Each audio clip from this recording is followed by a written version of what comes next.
नमस्कार दोस्तों second part में आपका स्वागत है। आज हम लोग इसमें देख रहे थे कि रिपोर्ट्स के बारे में जानने की कोशिश किए थे कि हमारे रिपोर्ट में क्या-क्या चीज़ें हैं।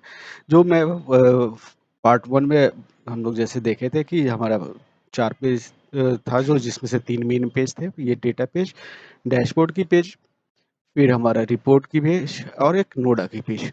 तो और पिछले वीडियो में जो पार्ट 1 में हम लोग डिटेल्स के साथ हम लोग देखे कि इसके बारे में निफ्टी पीपीटी के इस पेज के बारे में क्या है। तो इस वीडियो में हम लोग जानने की कोशिश करेंगे कि इस नोडा के पेज में क्या-क्या चीज़ें दिखती है और हमारा डैशबोर्ड में क्या-क्या चीज़ें दिखती है। तो इसके बारे में डिटेल्स जानने की ट्राई करते हैं। तो चलते हैं, अब स्टार्ट करते हैं। तो सबसे पहले हम एक बार रिकैप कर देते हैं जो हमारा डेटा आता है, फिर इसके साथ हमारा कोड इंस्टॉलेशन करता है और फिर हमारा रिपोर्ट्स तैयार होते हैं जो हमारा ग्राफिकल रिप्रेजेंट में होता है। फिर यहाँ पर डेटा और प्लस ग्राफिकल दोनों में होता है और फिर हमारा नोडा एक डेटा के बेसिस पर रिपोर्ट को जनरेट करता है। तो हम सबसे पहले हम इस नोडा वाले पेज में ट्राई करेंगे कि जानने की कोशिश करते हैं कि इसमें हमें क्या-क्या देखने को चीज़ें मिलती है। तो यहाँ हम लोग देख रहे हैं कि फर्स्ट हमें नाम दिखता है, सेकंड हमारा टाइम और डेट दिखता है जो हमें बताता है कि किस दिन का ये रिपोर्ट है और कितने बजे ये समय क्या है। अब यहाँ पर जो है ये हमें बताता है कि करंट स्ट्राइक प्राइस जो मार्केट है इस स्ट्राइक प्राइस पे चल रहा है। अभी तो वीडियो ऑफ ऑफ टाइम में रिकॉर्ड हो रहा है। इस समय कोई बाजार नहीं चल रहा है। शाम के 6:23 हो रहा है। इस समय के हम लोग इसको रिकॉर्ड कर रहे हैं। इसके बेसिस पर ये हमारा डेटा है। फिर इस कॉलम में हम देख रहे हैं कि हमें 6 अलग-अलग तरह के नाम दिख रहा है। तो पहला है मैक्सिमम रेजिस्टेंस, फिर है रेजिस्टेंस, फिर रिवर्सल फ्रॉम टॉप, फिर रिवर्सल फ्रॉम बॉटम, फिर सपोर्ट और मिनिमम सपोर्ट। तो जैसा कि नाम है इससे क्लियर होता है कि मैक्सिमम रेजिस्टेंस की सबसे ऊपर जाएगा तो कहाँ तक जा सकता है। हमारा रेजिस्टेंस कहाँ पर है इस लाइन में हमें देखने को मिलता है और फिर अगर नीचे से बाजार ऊपर आता है तो रिवर्स होने का एक पॉइंट बनता है तो ये वाले हमें कॉलम बताता है। और वैसे ही नीचे से ऊपर की तरफ अगर हम पुट बाय किए हुए हैं तो नीचे से रिवर्सल का कहाँ से हो सकता है तो पहला यहाँ से ट्राई करेगा रिवर्स होने का। अगर यहाँ से नहीं होता है तो फिर नीचे के लेवल से अपना रिवर्स होगा और ये है हो गया मिनिमम जहाँ से रिवर्स होने का एक ज़्यादातर चांसेस होता है कि मार्केट यहाँ से रिवर्स हो जाए। अब देखते हैं ये डेटा क्या है। तो ये डेटा हो गया हमारा मैक्सिमम का डेटा हो गया। वैसे ही हमारा ये मिनिमम का डेटा हो गया। सपोर्ट जो है वो हमें यहाँ पर दिखा रहा है, एक होल नंबर के रूप में दिखाता है जो 24,800 जैसे अभी दिखा रहा है। उसी तरह से हमारा जो है एक्सटेंशन ऑफ सपोर्ट कहते हैं, ये जो पार्ट है वो ईओएस है, एक्सटेंशन ऑफ सपोर्ट हम जिसको कहते हैं वो है और यहाँ पर रिवर्सल है। तो इसको भी हम कह सकते हैं ईओएस +1 और ये जो है हमारा हो गया ईओएस -1। तो ईओएस से एक स्ट्राइक प्राइस नीचे और ये ईओएस आने से पहले ईओएस +1। उसी तरह से ऊपर का लेवल जो हो गया ये रेजिस्टेंस हो गया, रेजिस्टेंस फिर हो गया और यहाँ पर हो गया हमारा एक्सटेंशन ऑफ रेजिस्टेंस जो को हम कह सकते हैं ईओआर और फिर हमारा ऊपर का जो ये हो गया ईओआर +1 इसको कह सकते हैं और इसको कह सकते हैं ईओआर -1। तो ये क्या चीज़ है? ये चीज़ मैं आगे बताता हूँ कि इसका यूज़ क्या होगा, मैंने सिर्फ़ नाम बता दिया। तो एक्सटेंशन ऑफ सपोर्ट जो हो गया हमारा ये हो गया। एक्सटेंशन ऑफ रेजिस्टेंस जो नंबर है ये दिखा रहा है 25,028। एक्सटेंशन ऑफ रेजिस्टेंस +1 माने कि मैक्सिमम जो है यहाँ से यहाँ तक जा सकता है। फिर अगर इससे भी ऊपर जाता है तो एक यहाँ ऊपर का एक लेवल हो सकता है 25,083 हो सकता है जहाँ से रिवर्सल का ज़्यादातर चांसेस होता है। वैसे ही नीचे हो गया कि ईओएस हो गया हमारा ये वाली लेवल और फिर ईओएस -1 हो गया हमारा ये लेवल। फिर बाज़ार यहाँ से ऊपर की तरफ रिवर्स ले सकता है। बाकी तो बाज़ार के ऊपर में है, बाज़ार कैसे रिएक्ट करता है, लेकिन बेसिकली जो है तो बाज़ार को ऐसे ही रिएक्ट करते हुए देखने को मिलेगा। तो हम देख रहे हैं कि यहाँ पर ईओएस क्या है और फिर साथ में यहाँ पर देखिए रेजिस्टेंस के साथ में कुछ अलग से डेटा है डब्ल्यूटीबी और ईओआर। वैसे ही सपोर्ट के साथ आप देख सकते हैं डब्ल्यूटीबी और डब्ल्यूटीबी -1। तो इसका मतलब क्या बन रहा है कि इसका ये हो रहा है कि हमारा अगर पुट बाय का ट्राई करेंगे कि पुट बाय लेना है तो हम रेजिस्टेंस के डेटा पर हम चेक करेंगे। रेजिस्टेंस के डेटा पर हम देख रहे हैं, तो रेजिस्टेंस के बारे में जो जानकारी हो रहा है, ये मिल रहा है कि वीक टू बॉटम है। रेजिस्टेंस और नीचे जाने के प्लान में है, मतलब कि रेजिस्टेंस का जो लेवल है, ऊपर से नीचे घसकने का है, मतलब दबाव है। और वैसे ही सपोर्ट डब्ल्यूटीबी है, मतलब सपोर्ट जहाँ पर है, वहाँ से भी वो नीचे जाने के प्लान में है कि हम नीचे जाएँगे। और फिर ईओआर क्या हो गया? अगर हम पुट बाई का प्लान करते हैं, तो हम पुट बाई इस सिचुएशन में ईओआर से ही लेने का विचार करेंगे, या इससे ऊपर भी ले सकते हैं। उससे ऊपर क्या हो गया? ईओआर प्लस 1।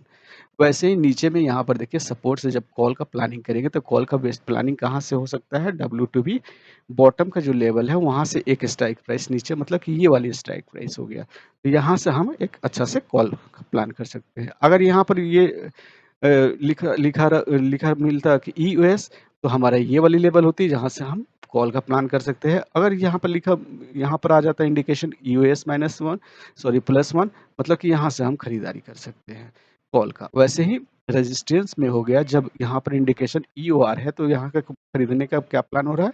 मतलब कि आप इस लेवल या इससे ऊपर में मिलते हैं तो आप खरीद सकते हैं पुट का। और वैसे ईओआर +1 हो गया, तो ये वाली लेवल हो जाती है। अब ये वाली लेवल हो जाती है जहाँ से थोड़ा-सा सेफ हो सकता है, लेकिन इससे नीचे लेंगे तो आपका रिस्क बनेगा। और वैसे ही ईओआर -1 हुआ, तो ये वाली हमारा जो लेवल है, रिवर्सल फ्रॉम टॉप, ये वाली लेवल होती है जहाँ से हम खरीद के चल सकते हैं। तो इस तरह से हम डेटा का सिलेक्शन करते हैं कि कहाँ पर, किस पोजीशन पर हम डेटा को खरीदें, ताकि हम एक अच्छे से प्रॉफिट का ले सकते हैं। हाँ, डेटा तो यहाँ दिख रहा है, साथ में साथ और भी कुछ देखेंगे। जब हम ट्रेड को इनिशिएट करेंगे, तो हमारा जो फर्स्ट रिपोर्ट है, जैसे कि हमने यहाँ पर देखा है, इसके पहले वाला, यहाँ पर डेटा को हम चेक करते हैं, जहाँ कहीं येलो वीकनेस तो नहीं है। अगर हम देखिए, अगर इसको क्लियर कर लेता हूँ पहले। हाँ, अगर हमारा कॉल का प्लानिंग बन रहा है, जैसे कि अभी स्ट्राइक प्राइस 24,857 है, तो कहाँ पर चल रहा है? यहाँ पर इसके बीच में है। लगभग कहेंगे कि हमारा जो है सपोर्ट से ऊपर में है, एक स्ट्राइक प्राइस ऊपर में ही वो मार्केट कर रहा है। तो अब यहाँ से गिरने के लिए हो सकता है या ऊपर उठेगा। तो हम देखेंगे कि यहाँ पर क्या वीकनेस बन रहा है। अगर हम पुट बाई का प्लान करेंगे, तो हम देखेंगे कि हमारा जो येलो पार्ट अगर बनता है, तो नीचे की तरफ बने तो एक अच्छा-सा प्रॉफ़िट दे सकता है। और वैसे ही हम कॉल साइड में भी देखेंगे, उसमें भी नीचे की तरफ बनना चाहिए। यहाँ भी देखिए, एक इंडिकेशन मिल रहा है येलो का, और यहाँ भी इंडिकेशन का। तो अब हम श्योर हो गए कि हमारा पुट लेने के लिए सही जगह है, तो हम यहाँ से पुट बाय कर कर लेते हैं। अगर ये येलो मार्क नहीं रहता तो भी ले लेते हैं, एक तरफ रहता है तो भी चलता है। वहाँ से भी हम एक पुट बाय कर सकते हैं, जिसमें एक थोड़ा प्रॉफ़िट मिल सकता है, लेकिन ज़्यादा नहीं तो थोड़ा मिलेगा, क्योंकि इसके बाद कहीं है ही नहीं। 850 पर मार्केट चल रहा है, 800 पर यहाँ पर दिखा रहा है एक रेंज, तो अब इससे नीचे नहीं जाता। तो नीचे जाता तो कितना, ज़्यादा से ज़्यादा 24,750 जाता। तो रेंज कितना मिलता है? ये 100 पॉइंट का एक मिल सकता था, 80 से 100 पॉइंट के बीच में यहाँ पर मिलता है। अब वहीं पर हम अगर मानिए कि यहाँ पर रेट चल रहा है 84,857, और हमें कॉल का प्लानिंग करना है, तो क्या हम कॉल खरीदते या नहीं? ये रेजिस्टेंस सपोर्ट करते हैं, सपोज करते हैं ये रेजिस्टेंस पड़ता है यहाँ। तो अब यहाँ पर देखते हैं, तो हमें जस्ट मानते हैं यहाँ पर 24,800 पर है ये। तो क्या मार्केट पे सी लेने लायक था कि नहीं? तो उसके बारे में देखते हैं कि सी लेंगे कब? ये वीकनेस ऊपर की तरफ तो दिखा नहीं रहा है। तो यहीं पर थोड़ा-सा हम रिजेक्ट कर देंगे कि सी का प्लान नहीं करेंगे। फिर यहाँ पर कॉल के साइड में भी, पुट साइड में भी देख लेते हैं, वहाँ भी, यहाँ भी ऊपर के लेवल में वीकनेस नहीं दिखा रहा है, क्योंकि ये टॉप लेवल है और ये हमारा बॉटम लेवल है। ध्यान से देखिए, यहाँ 25,350 है, 24,400 है। तो ये हमारा बॉटम का लेवल बनता है, ये टॉप का लेवल बनता है। ये सॉरी, ये टॉप का लेवल है, ये बॉटम का लेवल। तो यहाँ वीकनेस नहीं, तो यहाँ से हमारा सी लेने का कोई विचार नहीं है। सी लेना मूर्खता है, यहाँ से सी लेंगे जो भी, तो वो लॉस ही करेंगे। तो यहाँ पर अभी जो सेटअप पर बना है, वो पीई के लिए है, तो ठीक हम उसी तरह से हम पीई का लेते हैं। तो यहाँ से हमें क्लियर हो गया कि हमें क्या लेना है। यहाँ तो इंडिकेशन दे दिया है कि रेजिस्टेंस और सपोर्ट कहाँ से ले सकते हैं। सपोर्ट खरीदना होता तो डब्ल्यूटीबी से -1 से लेते, और रेजिस्टेंस लेते तो ईओआर। होप होप कि आप इस बात को समझ रहे होंगे। अब चलते हैं ज़रा-सा दूसरा रिपोर्ट पर देख लेते हैं, जो डैशबोर्ड हमारा मेन रिपोर्ट है। यह पूरा कंप्लीट ग्राफिक्स के साथ चलता है। ये जो सेक्शन है हम देख रहे हैं, ये वाली डेटा वाला सेक्शन है, जो सेम हमारा हूबहू हमारा लगभग नोडा के पेज के जैसा ही है। उ इसी का डेटा दिखाता है हमारा ये वाला पार्ट। यहाँ पर हमारा maximum resistance, reversal from top, reversal from bottom और सपोर्ट और मिनिमम, ये डेटा देख सकते हैं। तो सेम डेटा को आप यहाँ भी देख सकते हैं। तो यहाँ पर हमें और क्या क्या मिल रहा है, ये हमारा डेट टाइम हो गया, ये हमारा करंट स्ट्राइक प्राइस जो है क्या चल रहा है वो दिखा रहा है। यहाँ support, resistance, extension of support, extension of resistance, maximum और मिनिमम का लेवल, ये सारे लेवल्स यहाँ पर हमें देखने को मिल जाता है। जैसे यहाँ पर आप देख सकते हैं कि ये हमारा रेंज बाउंड बताता है कि यहाँ पर मार्केट आज का कहाँ से कहाँ तक रह सकता है। तो अभी फिलहाल बता रहा है कि आज का मार्केट जो होता है 24,350 से लेके 25,250 के बीच में ही घूमता हुआ नजर आता है। आगे की चीज़ देख लेते हैं, तो आगे में और क्या-क्या चीज़ें देखने को मिल रही है। तो यहाँ पर एक पहला ग्राफ का रिपोर्ट है, तो हमें बताता है कि हमारा कहाँ से सपोर्ट, मतलब कि खरीदार लोग कॉल बायर एक्टिव है और कहाँ से पुट बायर एक्टिव है। लाल वाले जो है पुट वाले एक्टिवेट दिखाते हैं और हरे वाला जो है कॉल के लिए दिखा रहा है। तो ये हमारा एक समरी रिपोर्ट दिखा रहा है। जैसे कि जस्ट एग्जांपल यहाँ पर दिख रहा है कि हमारा 24,750 पर ग्रीन है, मतलब बाजार यहाँ नहीं आना चाहता है। यहाँ भी 24,800 पर बाजार रुकने के प्लान में है। वैसे ही यहाँ पर 850 पे एक छोटा सा है, मे भी हो सकता है इसको कि इसको तोड़ के ऊपर से नीचे आ जाए या नीचे से ऊपर की ओर निकल जाए। तो ये चीज़ हमें इस पार्ट में देखने को मिलता है। ये वाली जो है N50 सेल बाय, ये इंडिकेशन देता है हमारा कि अभी ट्रेंड क्या चल कर रहा है। निफ्टी 50 पॉजिटिव के साथ मार्केट चल रहा है या नेगेटिव के साथ। तो यहाँ पर देखिए, ये येलो वाला जो मार्क है ना, ये वाली येलो मार्क, ये हमें एक पैमाना है जहाँ अगर इससे ऊपर निकल जाता है तो हम प्लस में मानते हैं, और अगर इसके नीचे में है तो हम नेगेटिव मानते हैं। अगर इस इन पार्ट में है, ये बीच में येलो का पार्ट है, तो भी एक कॉन्सेंट्रेट मानते हैं, मतलब कि बाजार अभी अनडिसीजन किए हुए कहाँ जाना है। तो जब तक इसको या तो ऊपर क्रॉस नहीं कर जाए या तो नीचे क्रॉस नहीं कर जाए। नीचे जब क्रॉस करता हुआ दिखेगा तो नेगेटिव का मानेंगे, ऊपर होगा तो पॉजिटिव मानेंगे कि पॉजिटिव कर रहा है।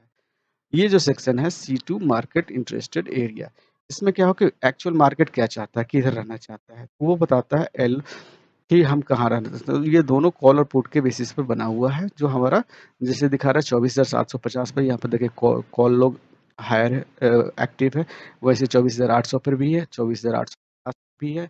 और प्रेशर कहाँ से है, मतलब कि बायर कहाँ से एक्टिव है, 24,900 से एक्टिव है, 24,950 से एक्टिव है, 25,000 पर एक्टिव है। ये लोग पुट वाले हैं और ग्रीन वाले जो है कॉल वाले हैं। तो ये लोग हैं। तो होप सो ये भी आपको समझ में आ रहा होगा।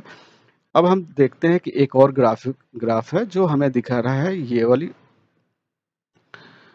तो इस ग्राफ में हमें क्या देखने को मिल रहा है, तो इस ग्राफ में हमें ऑडियंस का इंटरेस्ट एरिया मतलब ऑडियंस क्या है, तो अपना रिटेलर लोग जो हम लोग ट्रेड करते हैं। तो उसमें क्या है, इंटरेस्ट 24,750 पर खरीदारी का एकदम इंटरेस्ट दिखा रहे हैं, 24,800 पर भी दिखा रहे हैं, 24,850 पर थोड़ा डाउन हो गए हैं। यहाँ पर पुट वाले लोग माने बेच के चलने वाले लोग ज़्यादा हैं।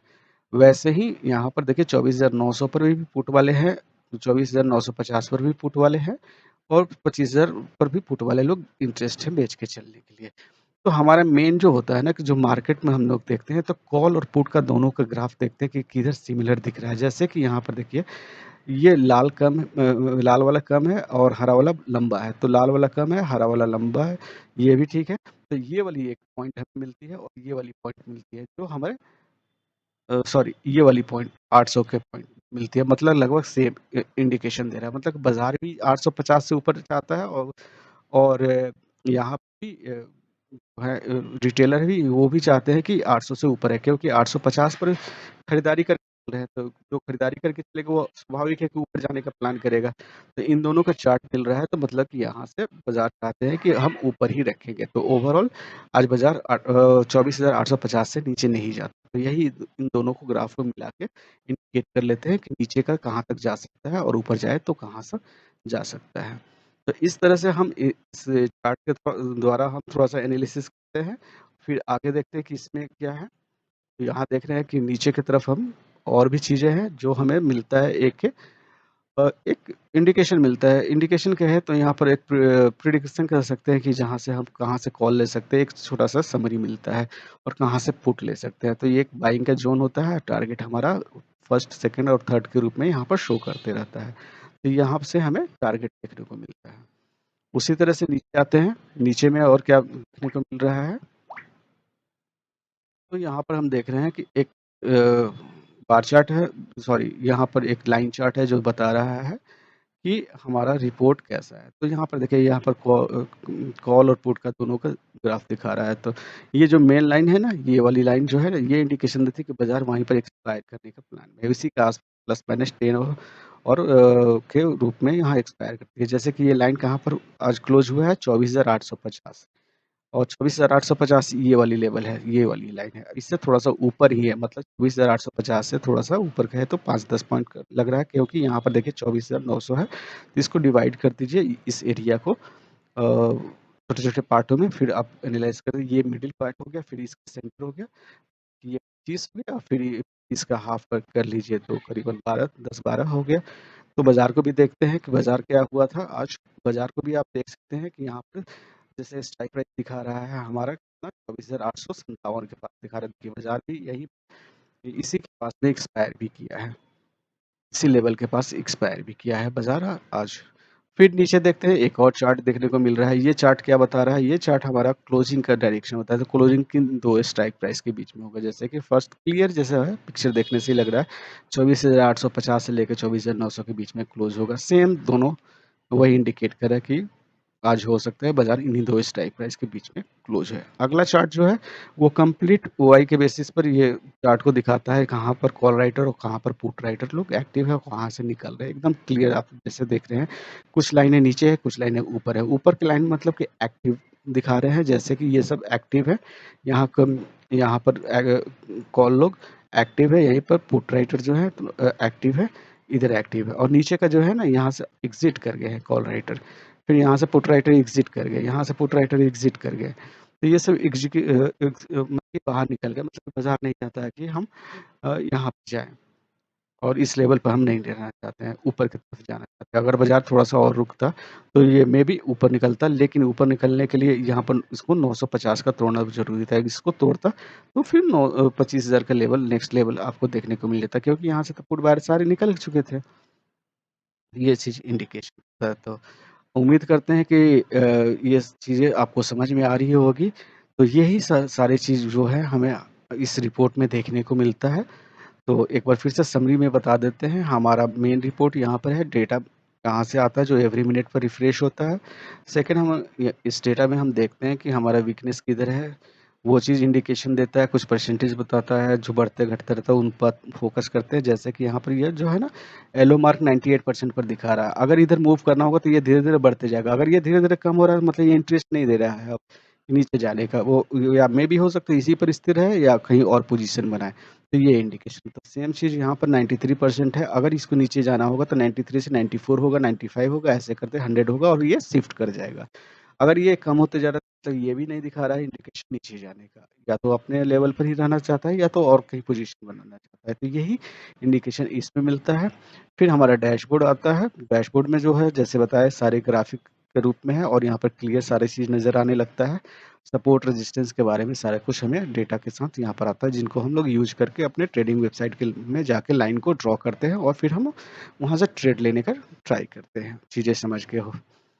और फिर एक चीज़ छूट गई, यहाँ पर थोड़ा-सा एक इंडिकेशन आता है जो हमें कुछ इंडिकेशन है जो रेड, अगर सारे लाइन्स रेड होते हैं तो हम लोग पुट बाई का प्लान बना लेते हैं और अगर सारे ग्रीन हो तो कॉल का प्लानिंग करके ही चलते हैं। एक पीसीआर का भी नंबर आता है, पीसीआर जो यहाँ पर दिखाता है कि पीसीआर कितना चल रहा है, मार्केट में क्या है। तो पीसीआर जैसे 0.8 है, बेयरिश मार्केट है, प्लान फॉर सेलिंग, माने सेलिंग करके चले। ये भी एक इंडिकेशन आपको यहाँ पर देखने को मिलता है। तो ये सारी चीज़ें जो है जो हमारे इस रिपोर्ट में देखने को मिलती है। तो होप सो आपको सब कुछ बातें क्लियर हुई होगी। अगर अभी तक क्लियर नहीं हो तो फिर से एक बार आप इस वीडियो को देख सकते हैं और फिर वहाँ से अपन जजमेंट ले सकते हैं। और यही तरीका है इस रिपोर्ट को देखने के लिए। अगर आपके पास ये रिपोर्ट है तो आप इसी व्यू से के साथ आप देख सकते हैं। तो अब हमारा आज के लिए बस इतना ही इस वीडियो के लिए। फिर हम धीरे-धीरे, क्या है कि हर वीडियो में कुछ चीज़ें भी बताते रहते हैं, तो आप उम्मीद करते हैं कि आप उन वीडियो को भी फ़ॉलो अप करते रहें, जिससे कुछ नई बातें अगर इस रिपोर्ट में होती है तो उसको आपको वहाँ पर देखने और समझने को मिल जाएगा। तो आज के लिए बस इतना ही, फिर मिलते हैं। नमस्कार दोस्तों।